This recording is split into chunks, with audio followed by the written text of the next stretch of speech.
Yeah. Cold breakfast, die a hero or live to the depths, no preference.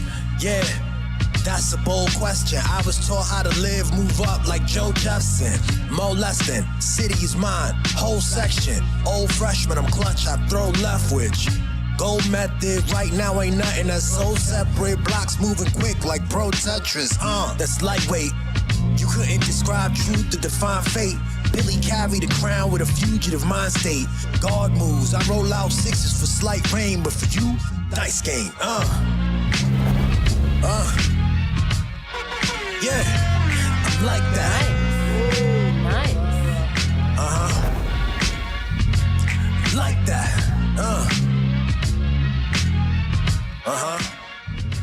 I'm like that, ew.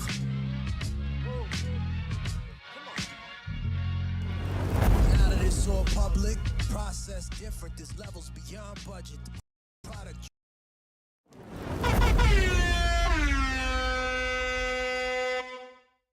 Is the microphone on? Let's get the microphone on. Here we go. Welcome to November 2025. How's everybody doing, yo? Thanks for joining. This is gonna be an interesting episode. As you see, the title says "How to Be the Dopest You," something like that. I might change the title, but that's where the mindset. That's where we're coming at this. We're coming with the attention to talk about what it means to be the dopest you and how to be that. All right. So pay attention. This is it. I'm about to tell you the secret to how to be the dopest you right now, immediately. All right, here it is.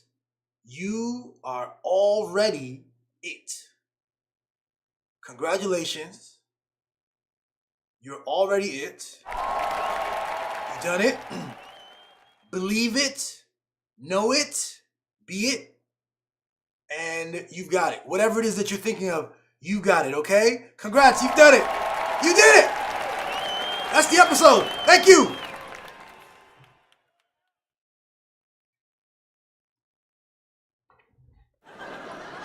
Okay, all right. So that's not the full episode.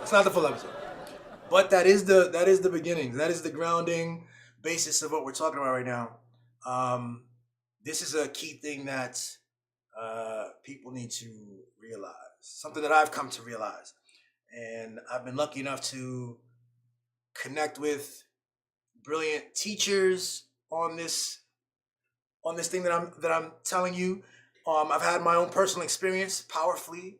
I've grown to understand this in my own personal life, and I'm sharing it now.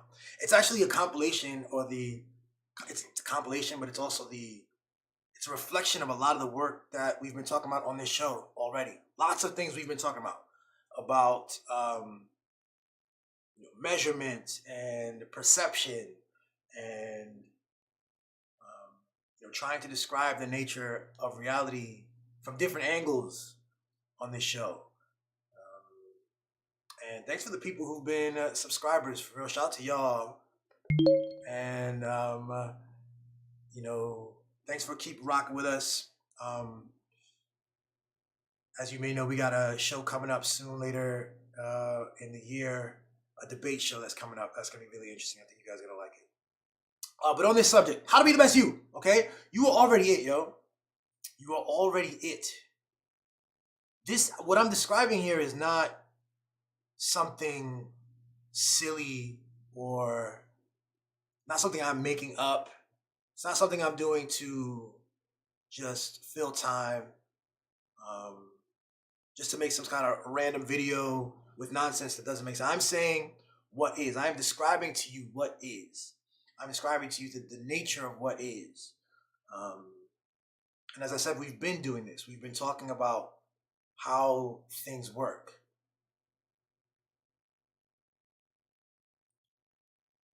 I've been giving you my perspective, and I've been giving you my knowledge and my experience. I've been trying to give words to the experiences that I've had. And so I started with the key thing. It's all one thing. It's all one thing. You've heard me say this on this show many times. It's all one thing, yo. You are not separate from anything else. You are not separate from anything else. Everything that you know in your mind are concepts, and that they derive from you. There are concepts and words, ideas, experiences, notions of what is that we've inherited from our parents and our families and our cultures and our peer groups.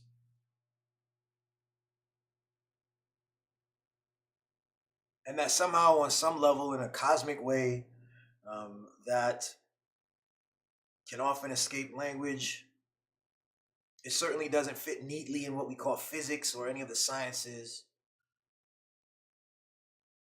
There is a connection between us and all things, particularly all sentient things. And not just in this moment, but always, from the beginning of time. There's a connection. There's an energy, for lack of a better word. But energy is a good enough word here. And you're already it. And if we get into, you understand that every moment, again, we break the world up, we break time down into minutes and seconds and hours and days. We have these calendars, and they're valuable. We can understand, we can understand time. We can allot time. We can meet at a future time and not miss each other. We can pick a time, things like this. This is valuable stuff, but it's all made up. The time isn't real. It's all now. It's all present. I'm going to say some things today that you may feel fantastic to be like, it's sort of, it will defy logic. It will defy the logic that we have in the common ways that we understand our common experiences. But I would hope that you'd have the ability to just kind of like listen and be inquisitive and be curious and consider and be open. Okay? When I was younger, and I remember I've told something like this story before, but I was younger. On the question of like trying to be something, I was often hit with that phrase, fake it till you make it. Fake it till you make it was a big thing that I was taught as a kid. I identified myself, I thought of myself as a poor black kid from Brooklyn, Caribbean black kid in Brooklyn, poor, and I gotta grind. I gotta get out of here. I gotta figure out a way to make it. And the story I heard often was fake it till you make it. And I can tell you now at 42 years old, what I understand, 43 now, wow, what I understand now is that fake it till you make it is decent enough in a way, but that it actually has an extra step in there that slows your ability to actually be that person, to make it. And that's the fake it part. The fake it part, at first it seems reasonable. It seems like a step, like make it is up here. You're here. You want to be here. Let me actually do it this way. Make it left to right for y'all. You're here. You want to be here. And so it seems like here, seems insurmountable, seems like something that can't be reached. And so the fake it part is a step in between. And there's value in that. There's value in that kind of that capacity. And I'll tell you what happens is when you fake it till you make it, you're looking at something, you're looking at someone, you're looking at some place you want to be, and you're going to try to fake it means you're going to pick something that you can see, something that you can tell, and then you'll pick that and you will try to embody that. You will walk that way, you will talk that way, you will present that way, you will perform that way. In some ways, it might be a crude early mimicry of something at first until you get your bearings and get a deeper sense. The example I had is when I was younger, man. Everybody, I was big. I played basketball, played football. I consider myself an athlete. And, Allen Iverson was big when I was much younger. And Allen Iverson, revolutionized the look of basketball with the sleeve and the big shorts and the braids and all that. And like, you go play basketball in New York around those times, like everybody was looking that way. Um, Everybody had their favorite athlete, and you sort of start to embody that. You do a crossover that way. This dude does a crossover in a particular way. So you mimic that, because you want to be Allen Iverson. So all of a sudden your moves start to look different. Kobe had another, style. Obviously Kobe is well known for having gotten a lot of his style from MJ, from Michael Jordan. But he took it in a different direction. He had his own flavor to it. And so, but what happens is when you do the fake it part, when you begin to emulate something on a low level, you can do that. And as you continue to pursue the thing, as you continue to seriously pursue the making it part, you'll hit this point where you don't feel quite there. You're not quite there, you know. Um, you can, depending on what we're talking about, you can perform and you can do those things that you can notice. But the truth is, to be Allen Iverson, it's much more than the sleeves. It's much more than the hairstyle. To be Kobe Bryant, it's much more than, even that perfect, what I'm saying, like fadeaway jumper, like that particular move. It's the work. It's the everyday, the work of who it was that Kobe Bryant was. And he's legend for this like really ridiculous work ethic that he had and all the stuff that he did. He loved the game of basketball and all the stuff that he did. So anyone who wanted to be Kobe Bryant, you will start off faking it like Kobe Bryant. And eventually you'll have to, if you really want to be Kobe Bryant, if you really want to even approach what Kobe Bryant was and what he did, you'll have to contend with being Kobe Bryant, which is a much more complex thing, which is a much more deep thing. You'll have to go deep into the archives and read Kobe's book, and watch some of the documentaries and things like that. But even there, someone who can read the documentaries and all that stuff is still not going to be Kobe Bryant. They will have to do it. They will have to be it. They will have to be it.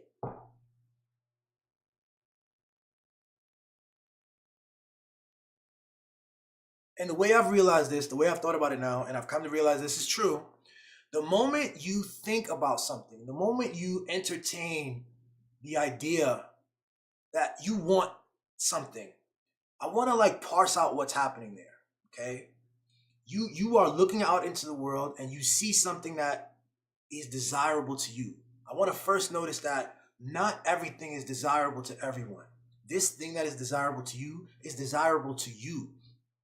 It is unique to you. You have to notice that. There are millions, billions of other people who would look at that same thing, this thing that you're like, oh, I want it. I want to be that. I gotta have it. Nice. There are billions of other people who are like, I don't give a fuck about that. That's something I want. I want something. They want something entirely else because they have a completely different perspective, a set of circumstances, a way of looking at themselves, an inner desire, an intuition. All these words, these are words I can use to apply something, but that's true. Okay, so you have this particular thing you want to be, and I want to point out that the way this works, as soon as you desire it, it's from you, and the universe is now going to test you. The universe is immediately going to figure out who you are. And the whole process is at you becoming that thing. And the funny thing about it is it's happening really subconsciously. It's happening without a deep awareness. But you are consciously doing a set of things. And I grew up in a condition, or my early adulthood, I believed very much in the grind. Like I had this idea of being this rich business person, and I have to keep putting effort towards this thing, keep doing every day. I know the business people I knew, they wore blazers and jackets. That was professional. They wore that. They had a briefcase often, so I started having a briefcase. I also like to switch it up a little bit. I'd have sling it on my back, a little briefcase, maybe a book bag. I started to look different. I started to clean up. I didn't have the beard. I wanted to look like the rich businessman. I wanted to fake it till I made it. I started getting clients when I was, BB Digital, first started getting clients. I wanted to be that, and um, man, did I grind? Did I develop a discipline of constantly working and keeping track of clients and doing the budget, and I did everything myself. I think for a small period I had a like an intern, but I'm talking everything from client acquisition to sitting working out what the client wants to creating stuff in the programs to billing, the invoicing, and all this stuff. Then I would go on my website late at night, sort of improve my website, update it, put new things here and there.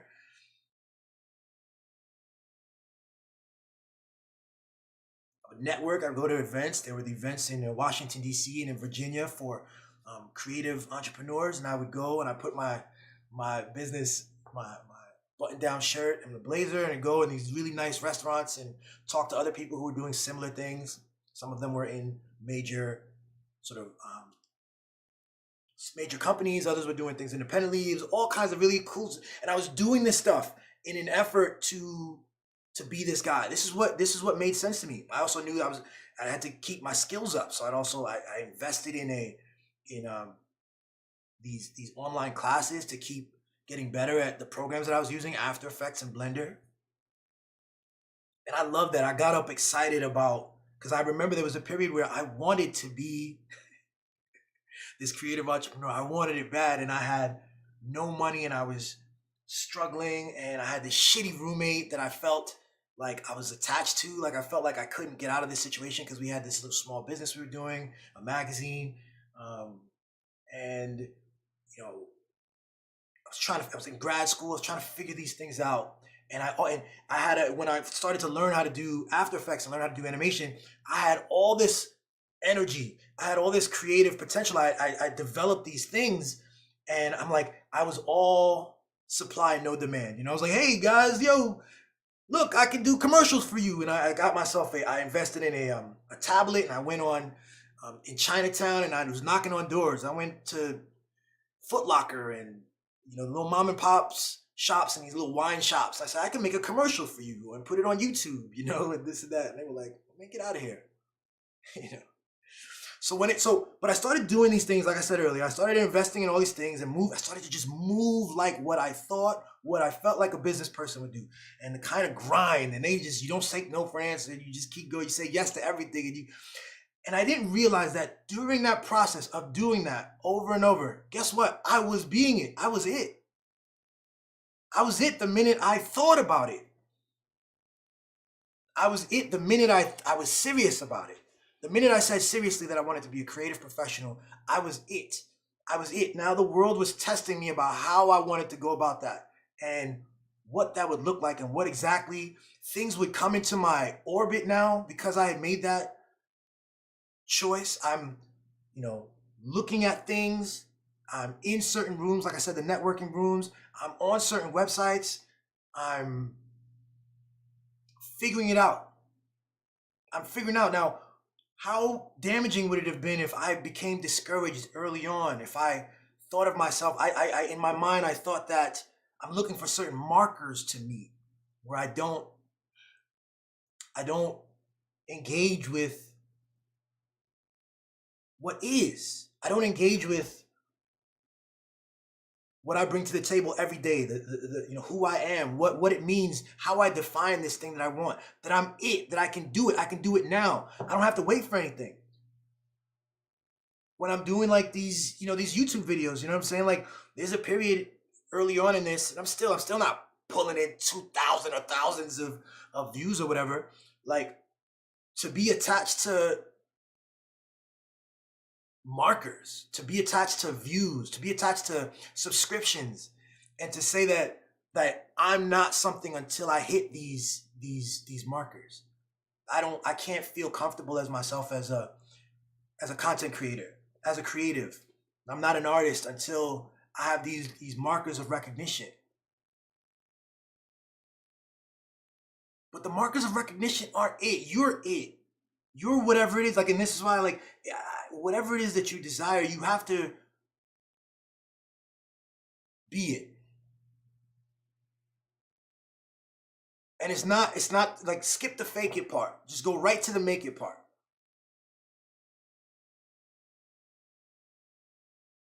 And the way you do that is really,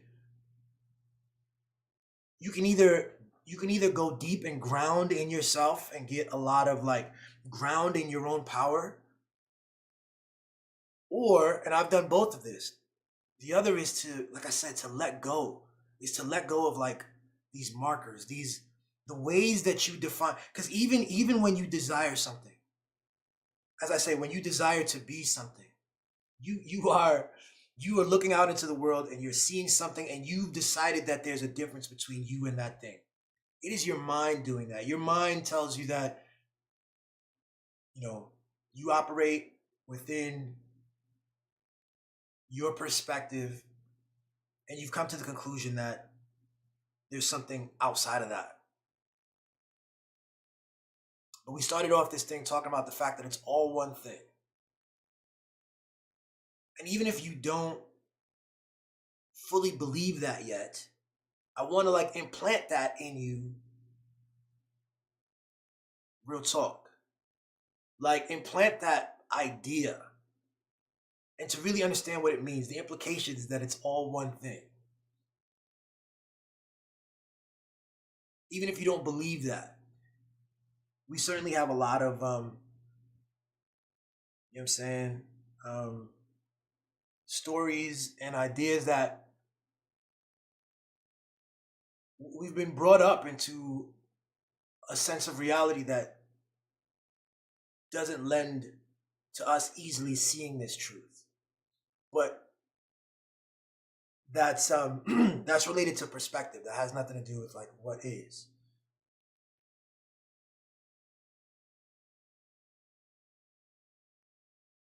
So you have to be able to look in the mirror and commit to being the person and be that person every day. Be what you know. I can look back to even some of the, especially early on, some of the stuff I was doing when I wanted to be an animator, when I was an animator, when I was a creative professional. Some of it was a waste of time, you know? Some of it wasn't, you know, that's not, let me think, waste of time. If it came to, if I'm talking about strictly money in terms of like getting clients, it was, some of that stuff wasn't going to directly go there. But every single thing I had to do was like a test, man. I was getting tested. I was getting projects that were just outside of my range of comfort. And it was testing like, who are you? Are you the person who's going to, this deadline's in a month. Are you the person who's going to learn that thing, you know, in the next 20 days and pull this off?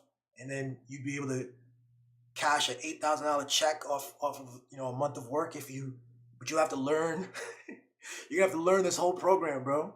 They ask for this whole thing and you don't know how to do almost any of that. You kind of have a sense, you know, but who are you? There's a version of me. There's a version of the creative entrepreneur who says, oh no, that's not, oh no, I'm more of a, I do this. I don't do that. You know who I was? I was like, yes, I got you.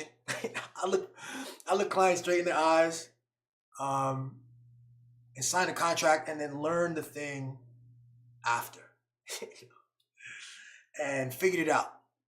And I would make it just on the deadline time and it was super stressful and, you know, got 3 hours of sleep over the last week or something like this. But that was all shaping me and teaching me. And the way, even down to my stress, the way I felt at the time, I was so stressed out. And I tried to have fun. I knew I was young too. I didn't want to, like, I wanted to have fun and I made sure I had fun. I had fun.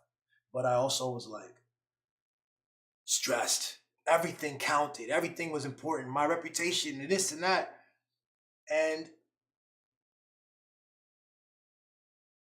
it's a mixed bag. It's a mixed bag. It's a paradox. It's, on one level I needed to be that. I don't look back at that. I don't laugh at that younger version of me. I don't think I did anything wrong. It was what it was. It was what it was. But I was it. I was it. Sheba says you decided and then embodied that identity and were eventually successful at it. That's it. Yes. And again, markers, successful. Yeah, successful in a very specific way. But if I decide to be a creative and I start to make moves in that direction, I'm that. And now once the challenge is, once you're there, and this I've said, once you You start off seeing a difference between yourself and that thing you want to be. Then you step into that difference. You see the difference. Oh, what I need is, I'm missing this. I'm missing that. So then you step in and you start to be. You start to be. And what happens is, from this new vantage point, it's not over. You see this all the time. This is um what is it? When people doubt that they should be in a room, there's just like a word for that. When you doubt that you're in a room, particularly like professional space, um, you get into this thing and it's not over. You still feel imposter syndrome. You still feel like you're not who that person was, right? And why is that? Because when you were observing, again, you were observing something outside of the thing. You're observing, you look at this artist, this athlete, this singer, this like engineer, whatever it is that you're looking at. You're looking at someone and you see something in a superficial way, and you see the dope stuff, and you see the finished products that they've created, and you see the awards that they get, and you see the acclaim and the whatever, the rewards and the success. And all of that is part of this picture. And now as you approach it, you know, you're in it, you're it, but you're waiting for this other picture. You're attached to a symbol, you know. We've talked about this on several episodes. Attachments. You are attached to a symbol. You're attached to an idea of what it is. And as you get in, it will invariably, inevitably, the world is testing you now. It will show you what it means. And it's going to see what your metal is.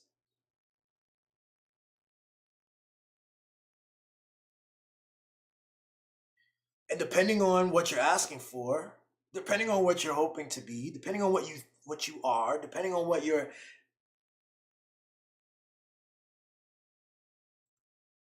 inner experience is demanding of you, you you you you you will see markers develop in other ways. You will have to drop some of those old markers when you were watching and observing as a from the third party. You will now have to come up with new markers. You will have to think about yourself differently.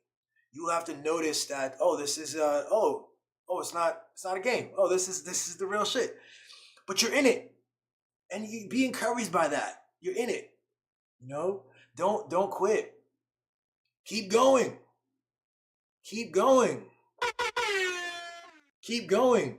We're in a like a mental escape room. You know, life can be so intense and difficult, and so it can feel this way. It can feel very confusing, and I find that part of the challenge is that everything we were taught is we have to let go of things we were taught as children. The stuff that you thought that this was a world and these communities, and you go to school and then you get a job, and yeah, there's this racial thing, and yeah, black people and white people used to have there was a civil rights thing. I'm talking about as a child, right? I was all about football, and I wanted to get in the NFL, and life takes you in these different directions. My love for football brought me to Stony Brook, which then connected me to the congressman in Capitol Hill. And I made just a series of choices, man, that bring me to this moment. And you did the same. Your story is completely different. You were born in a different place, and you went through different things, and went to a different school, and you have different desires. But it's the same thing occurring because it's all one thing. It's all one thing. It just appears different. It manifests differently. And what a shame to be so attached to those markers that you might have heard about earlier on. Those assessments of value that you were given by your parents and your uncle and your friends on the block, things like that. Those value assessments of what is good, what is the good life, what is a good anything, what is a good job, a good approach to life, what is a good strategy for getting women, or a strategy for getting success. And you don't, as you get into it, you have to, you're going to be challenged, but you're it. You're already it. You're already it. And you have to Well, you don't have to. You can take a long time to come to that conclusion. It took me some time to come to that to understand what's happening here. You don't never, but at some point, and I'll tell you what, the path improves the experience of the path. The experience improves greatly when you start from that knowledge. You start from that knowledge that you're it. You're it.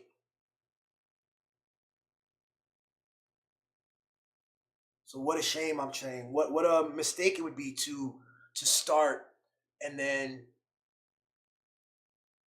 find that it's difficult, or that the assumptions you had about how quick it would take to become famous, or your commitment to being famous rather than being the thing. Your commitment to being highly recognized, right? Which is what? It's You're dependent on something else. You're dependent on other people's recognition. You're dependent on this other set of circumstances.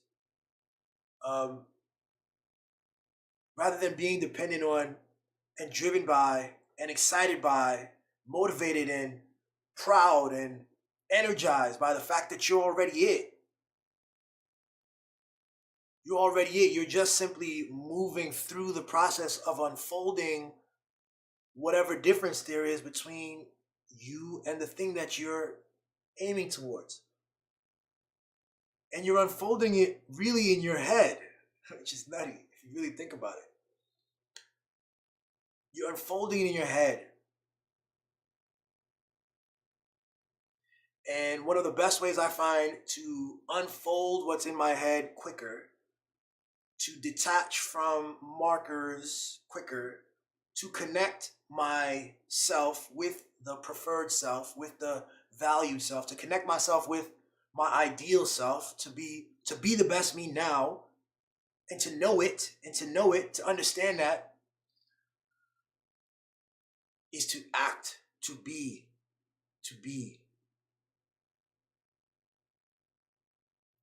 to learn from the being, to have experience being, to do something and to have it come out well, to have it come out poorly, to have it come out mid, to get feedback, to watch it, to notice myself in the process of it, to notice it at the end of it. And on a level that escapes language, on a level that escapes narrative and your understanding and front lobe consciousness, awareness, there are things happening all around you.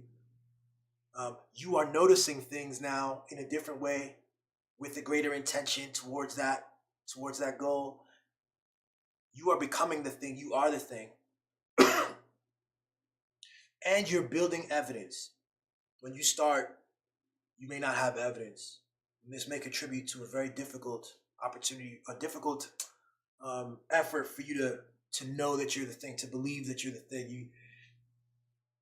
You don't have evidence, but the confidence and the knowledge and the knowing comes from creating the evidence. Who gets to create the evidence? How can someone else create evidence about your truth and your condition? Well, you're going to have to create the evidence. You're going to have to test things. You're going to have to be the thing, which might mean that you're going to have to be different. You're going to have to be the thing.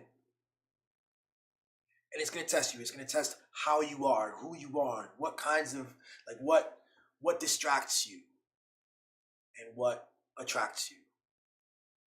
And what drives you at the end of the day. Are you doing this for what reason, Shiva says the evidence is the desire and the visualization, imagining, daydreaming. I love that. Yeah. See, earlier I was talking about evidence, material evidence. But Shiva here brings up evidence is the desire, and that's true. That's exactly what I was saying in the beginning. The desire itself tells you that you're it, that it's within your grasp. I grew up in a Christian context. There's a whole Christian way of talking about this. It's the same thing, but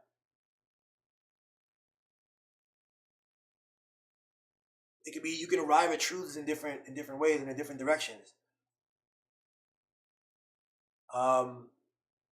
There's something about the universe, about the divine, about God that knows your desires and wants to engage with you.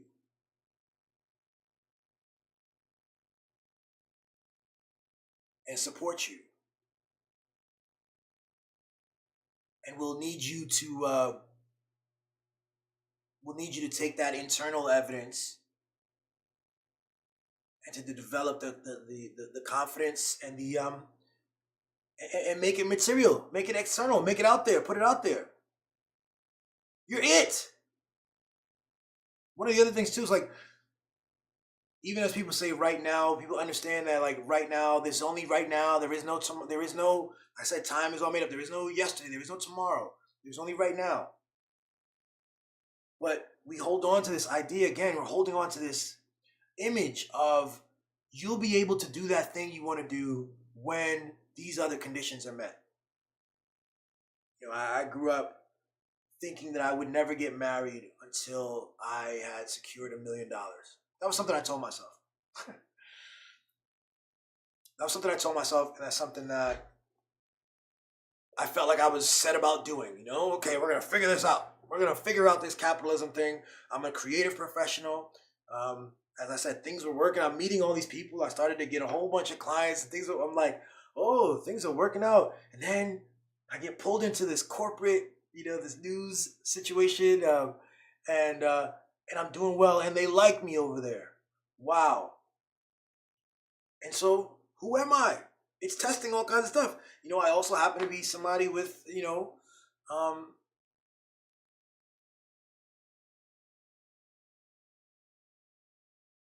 with a political background and a degree in ethics and international relations and a media critique, and so it's challenging me. My particular experience challenged me to figure out how to be all those things I wanted to be without being all the things I don't want to be.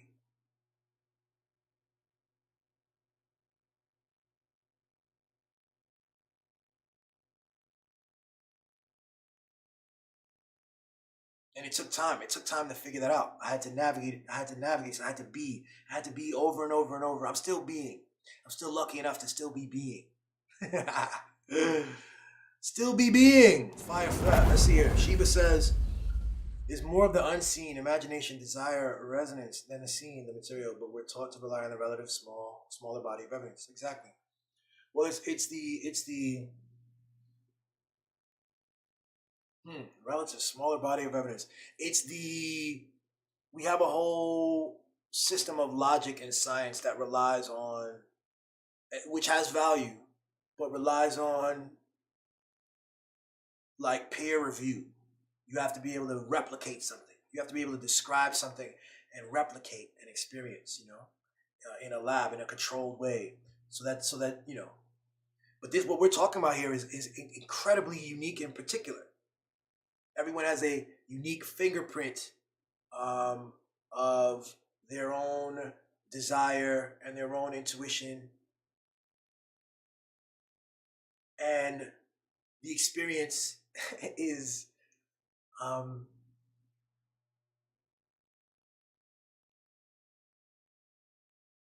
it starts in a way that can't be confirmed by a third party. It starts from us.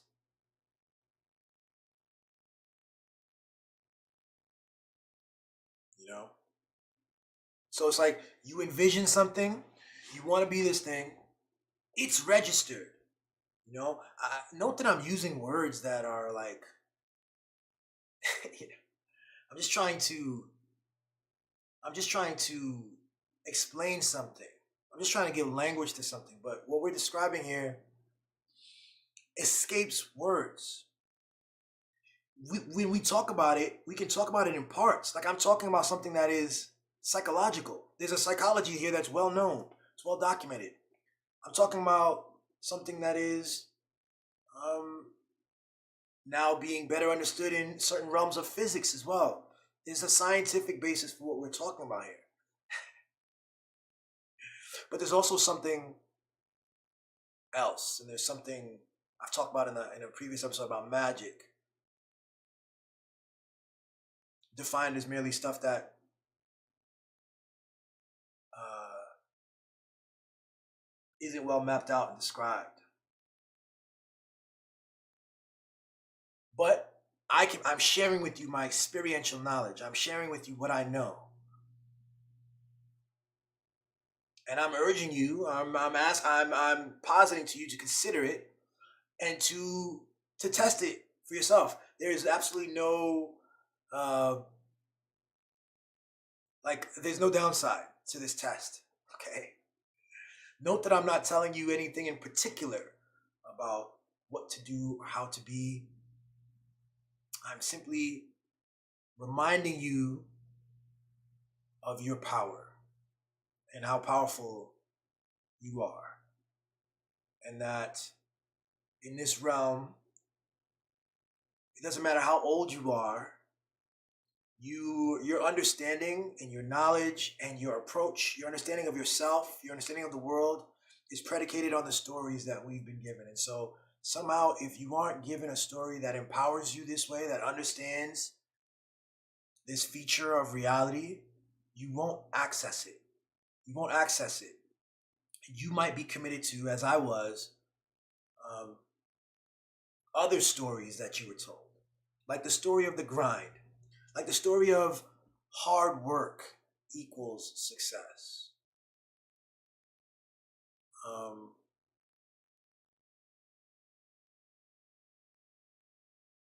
and again, hard work has its place, has its merits, discipline, commitment, seeing things through, being active. It's all part of it. It doesn't. What I'm saying here doesn't exclude that. It will at points require you to make active efforts. But the whole time you're doing it as the person, you're doing it as the thing. And that truth, that understanding that you're doing it as the thing, that it's already done, is a powerful protector of the psyche. It's a powerful driver. It's an energy producer. It allows you to notice that when these things arrive, when these opportunities arrive, that, oh, this makes sense. That's the path. Yeah. Certain things can be mistaken if your story is different. If you think it's supposed to be hard and something comes easy, you might look over it. You might, no, that can't be it. You'll see it as a thing.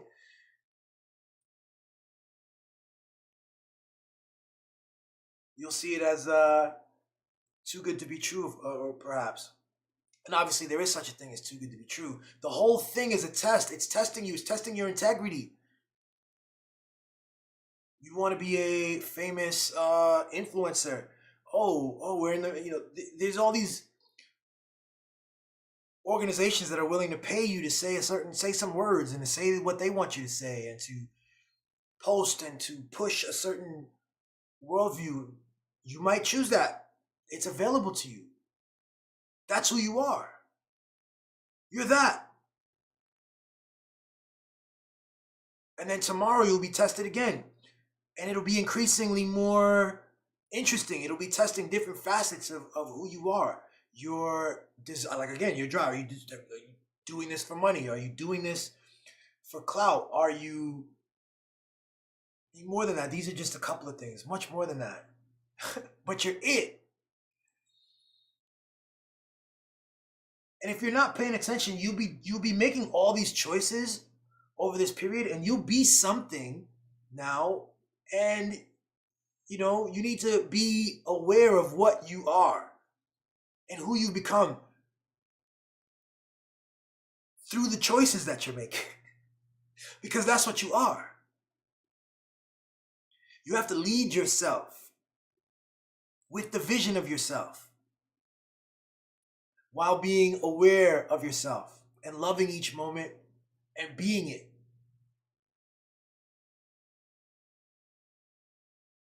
You have to stop looking for information. Stop looking for those markers. Stop judging. Sometimes it requires, depending on how big this thing that you're asking or hoping to be, or aiming towards, you have to pull away from other people. We are all in different worlds, and other people might not share your vision, they don't share your passion, they don't share your belief, they don't share your imagination. And it might be necessary to remove yourself from places that fail to accept and nourish and support and see you as you see yourself. That'll kill you. That'll kill your dreams. That'll kill you. That'll kill that version of you. If you commit yourself to staying in places where the people can't respect that vision that you have. The people won't see you. The people keep reminding you of who you were yesterday. People keep reminding you of who you were, several years ago. You're like, no, I'm a new person. I'm this other thing. And you are that. But man, do we not fully appreciate how our understanding of reality is not, we are not just logical, smart humans. Like we tell ourselves a story about our intelligence and our free will and the choices that we're making. Man, we are tethered and responding constantly to phenomena and how people relate to us. We get a sense of ourselves from that. We get a sense of reality from that. I think more than anything, this is why adults end up, they say things like, you can't teach an old dog new tricks. More than anything, it's about adults failing to imagine any longer, like agreeing together on a kind of reality, agreeing on the limitations, agreeing on what's potential and what's not. And we support and punish each other in little ways if you deviate from these kinds of things, To be the best you, to achieve this desirable thing that you want, not that anyone else wants, you will have to be mindful of the kinds of energies you have around you, what they think is possible. It will seep onto you,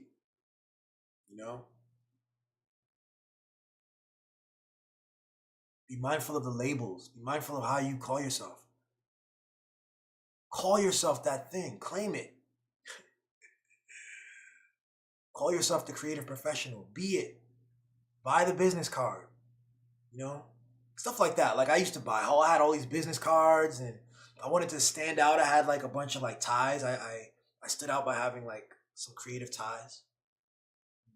I don't know if that did anything, But these are little things that I tried and I did. And I learned and I experienced. I said, I don't need that. And I can be this. And I can be more of this. And I keep learning more and more. Oh, I can be more of me. I can be more of me each time, That's the powerful thing.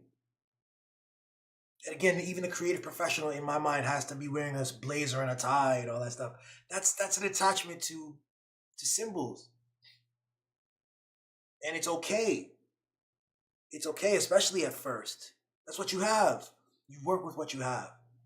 And then as you are, and as you are being, I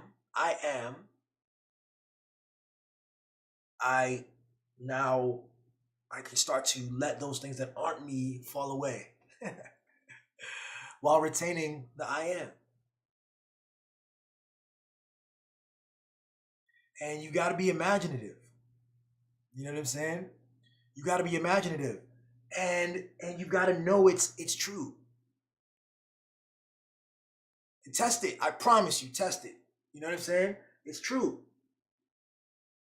There's a great story by this philosopher that I fuck with named Alan Watts. If you don't know Alan Watts, I would suggest YouTubing a couple Alan Watts videos. Just let them run. Really beautiful stuff. White American guy, I believe, but he was passionate about some of the Eastern faiths, Taoism, and he mixed his understanding of the Eastern faiths with some, he was able to tell really good stories. He's a storyteller. And he tells a story about God. He tells a story about God that I think is really interesting. And he tells the story his way. I'm going to try to tell it my way, okay? I'm going to try to paraphrase it. But essentially, really sit and think about yourself. Think if you were God for a second.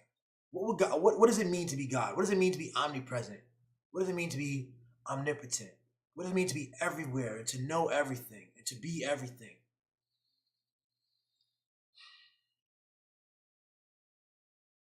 You can't even really think about it. It escapes our capacity to even grapple with that potentiality. You have to understand that it's a paradox in and of itself, because whenever you label something, you talk about something as a thing like God, you are implying that there's something outside of it. When you label something, I did an episode about this. When you label something, you've separated it. This is a powerful thing to understand. God is everything. So the paradox, there's a paradox there in that you have this God, and so then what is God doing?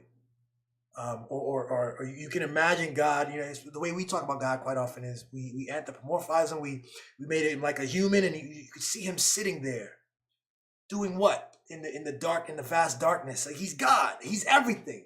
See, he is not he. These are words. God is. God is. You are. I am. God is. But imagine you're omnipresent and omnipotent, and you're God, and you just wanna experience. You could do anything you want. You could do absolutely anything you want. Anything you can imagine, you can have. Anything. So what would you do? Well, you would start having incredible fantasies. You would live out anything you can imagine. You would want to experience a crazy party in Tibet. You want to fly, or I don't know, whatever you want to do. Whatever you come up with, you go that way. Then what happens? Eventually, you're gonna go, man, I've done everything. I've seen everything. I know everything. I can't be shocked. I can't be surprised. Everything is, I know what's coming next, I know the past, I know the present, I know the future, I know everything. So it might be good to I don't know, feel a little pain, be surprised, to do something new, to have a surprise happen, something I didn't expect. And so you're God, so you do that. So you put yourself in a position to experience something new, to be surprised. You do the Men in Black thing, and you make yourself forget that you're God, so that you could be reminded, so that you could experience things, and have things like doubt, and have things like a longing, right? Because God has it all. So to have this, these human experiences, and then be reminded that you're God over time. And so the point of the story is, if you work through the logical progression of what God would be doing as he tricks himself to forget so that he can experience, at some point you would end up right there, right where you are right now. You, right now. There's a version of you that is going through this experience, reacquainting himself with himself, remembering reuniting those things that have been made separate, those concepts of separateness in our mind. The ego that we've built up as separate bodies born in these separate communities and separate cities and separate countries, separate ethnicities, separate religions, all these human, separate governments, separate languages. That God is flowing through each of us and experiencing through all of us and relearning about his divinity, their divinity. I want to take a moment there to again remember that every word I'm using is a word. So even like, it's helpful to talk about God as like him and he's wanting things. It's helpful to frame him in a way that we can talk. But we're talking about him as him. It doesn't require, while our narrative structures require a gender marker there, that God is different than that. God is all of those things. But that our language limits us. But that's okay. We can still talk about it. And what's happening is that you are being reminded. You are being reminded about who you are and how powerful you are. And that you signed up for this interesting experience here, a limited ego experience in the human body.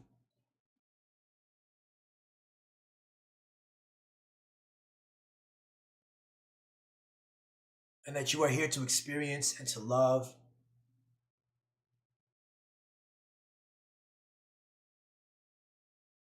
And that you're way more powerful than you know.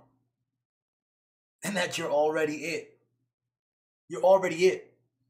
The only thing lacking is your awareness and your belief.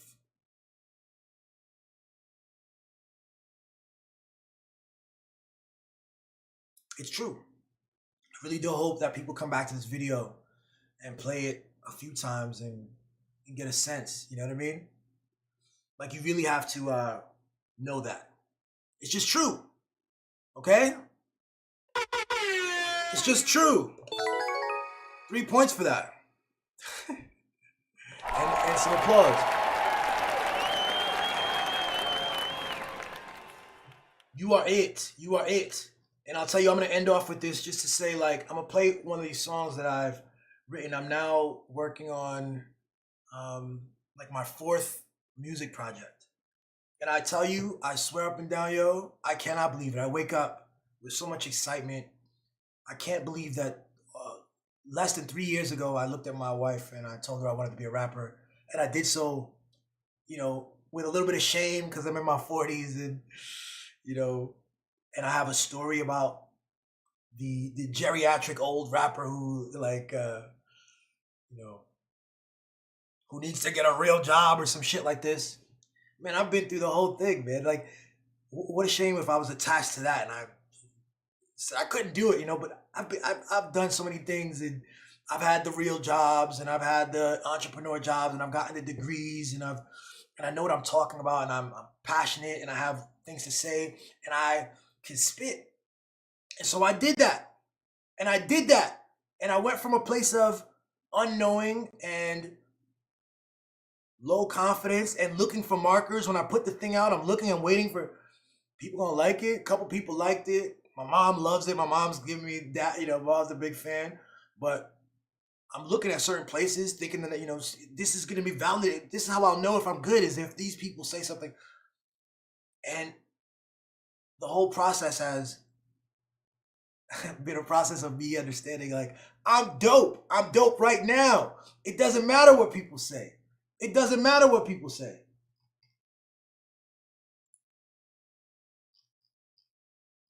That's just facts. That's just what it is, And I was listening to some of my music, and this is one of my joints. I'm going to play Protagonist real quick. I wrote this in January of 2024. Man, I fucking love this song. It's the protagonist, the real one, soul grabbing this way better than Bell's averages. Choose a different path. This the last dragon. It's mastered. It's haphazardous. Toss the ladder out and sprint after it. The Shit you well parroted, spellcasted, but the truth is real graphic and gruesome like hell slasher flicks.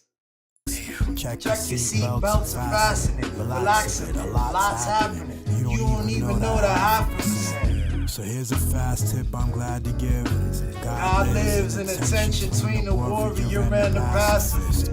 Listen, I'm gonna turn this down, and I'll keep talking here. And it hit me like, yo, you're dope.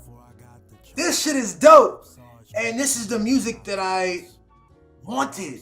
This is the music that I said to myself, I can do it. And I tried it. And we made it happen. And it hit me like, how crazy would it be? Because even now, I mean, that song has, on YouTube at least, 11 thumbs up. On Instagram, I think it's more like 100, and it got some views, and people like this joint. But man, I'm it. I've been it. I'm telling you now that it didn't feel this way the whole time though. It's only, I'm only, like I said, it's been like less than 3 years. This looking for the markers, this judging, this feeling inadequate, this like waiting for validation here and there. These are all ways of pulling yourself away from yourself, pulling your psyche away from the deep understanding that you're it. You already got it.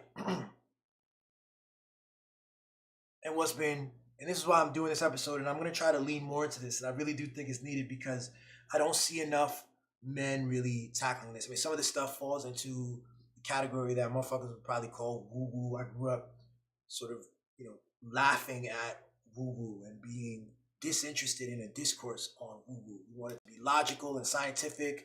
We wanted to focus on things that made money and things that,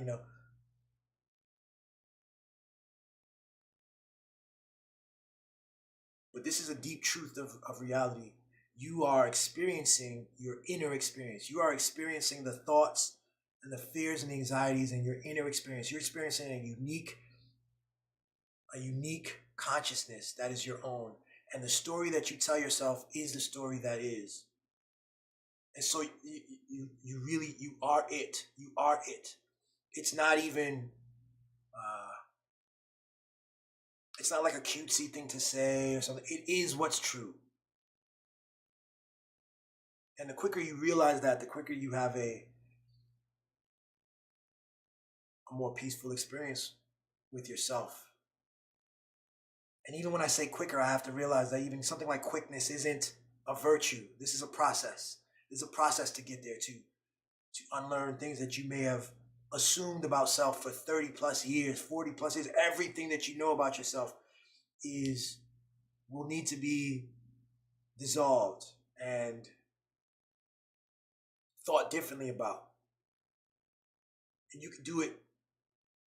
You can do it. You can shed. You're it. You're it. You already got it. Believe it. Believe it. Start from there.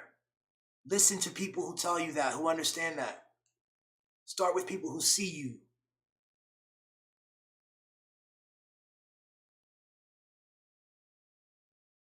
And be it. All right? I believe in you. All right? We're going to close out with the rest of this song. Thanks. Take it easy. Check out Sheba's show, Sheba Sunday. She talks about a lot of this stuff too, but, she does it her way. Which is a nice, feminine, beautiful energy.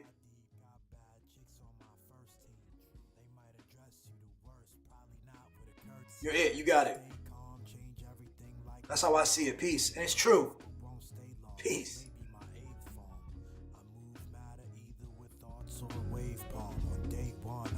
Idiot clowns for saying song. It's kind of a mind fuck. I redesign watch. In this present, we sign dot lines to the pine box. To future connects to the past like wine crop. Word to divine plot. Y'all gon' have to rewind that. I bear hug like spine crack. My 40 time flat with side steps. I rhyme 40 time steps. My progress. Billy a rare milli times bet. Regardless. Not even hitting stride yet. I'm just doing a vibe check. My line set. Clowns don't really want no problems. It's obvious.